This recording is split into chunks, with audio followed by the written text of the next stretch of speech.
Hey guys, तो आज हम बनाने जा रहे हैं गुलगुला, जिसके लिए एक पतीले में हमने गुड़ लिया है और इसमें पानी डाल के 10-15 मिनट के लिए रख दिया है। वैसे तो हम इसे गैस पर भी मेल्ट कर सकते हैं, पर इस तरीके से मेल्ट करने पे ये अच्छे नरम बनते हैं।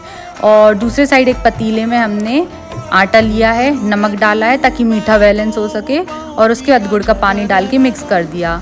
हमारा बैटर अभी थोड़ा सा गाढ़ा है, इसलिए हमने इसमें गुड़ का पानी और ऐड कर दिया और इसे अच्छे से मिक्स कर लिया ताकि इसमें लम्स ना रह जाएं और हमारा बैटर अच्छे से स्मूथली तैयार हो जाए। बस अब इसमें हमने खसखस डाल दी है और इसे फिर से मिक्स कर लिया है। इसके बाद हमने एक साइड में ऑयल गरम होने रख दिया है और बस इसे हम भजिया की तरह छोटे छोटे डाल देंगे और गोल्डन ब्राउन होने तक इसे अच्छे से तल लेंगे। हमारे गुलगुला बनके तैयार हैं। Thanks for watching. Subscribe for more. Bye bye.